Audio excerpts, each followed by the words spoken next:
Okay, today we're exploring the first three chapters of Celeste Ng's novel, Everything I Never Told You, through the lens of lifespan development. So we'll examine how early childhood experiences, family dynamics, gender roles, cultural expectations, and grief all shape identity development. And this will set the tone for how we use literature to inform our understanding of development across the lifespan. So the novel begins with the line, Lydia is dead, but they don't know this yet. This sentence immediately frames Lydia's death as both a mystery and a tragedy. So, for our purposes, it introduces a crisis event that will unearth long standing family dynamics and unresolved developmental issues.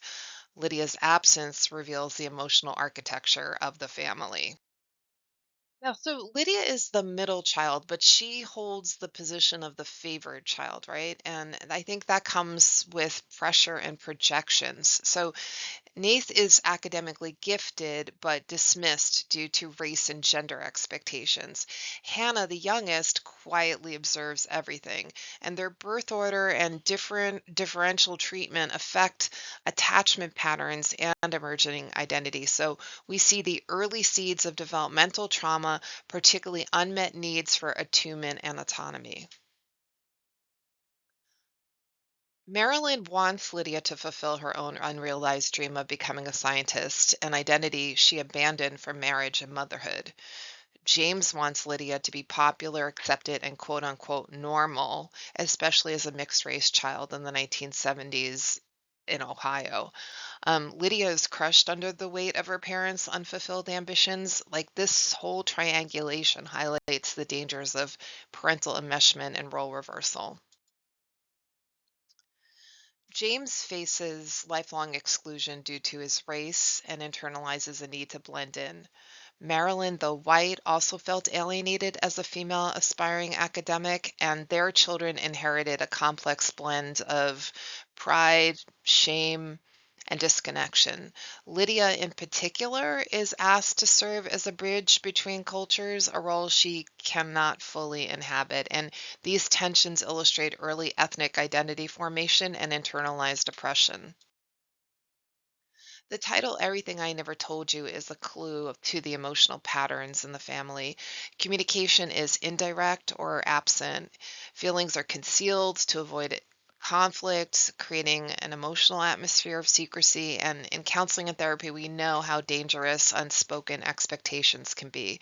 So silence becomes a family legacy passed down and deeply shaping emotional development. Lydia's drive to please her parents overshadows her ability to explore her authentic self.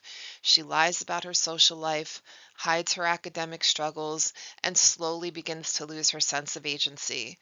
As counselors, future counselors, therapists, we might recognize signs of identity foreclosure here, a developmental stage where external expectations override exploration.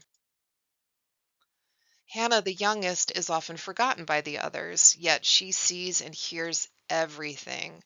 Children like Hannah often become highly attuned to family dynamics but are emotionally neglected.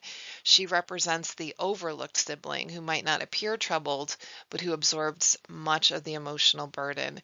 And her quiet presence invites us to consider how invisibility can harm development. So, if this family entered therapy after Lydia's disappearance, I want you to think about what might be their presenting concerns. So, I'm thinking likely grief, guilt, and fractured relationships. I think we would want to explore their communication patterns, their history of loss and identity confusion, and their cultural frameworks. And at the same time, we'd look for strengths like love, desire for connection, and a shared grief that might become a point of reconnection. So, in these first three chapters, we see that identity formation doesn't occur in a vacuum. It's shaped by culture, family roles, gender expectation, and trauma. And as counselors or future counselors and therapists, we pay attention to what is said and also what is not. So, this novel helps us understand the psychological lives of our clients, not only through clinical language, but also through emotional truth. So, I'm going to break you into groups, and I'd like for you to focus on the following.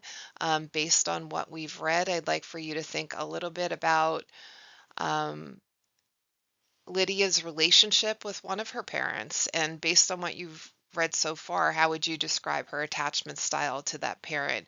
So I've created a Google form, and there's a link to it in Moodle. I'm going to ask you to create a response. Only one per group is needed, and we'll take 10 minutes to do this.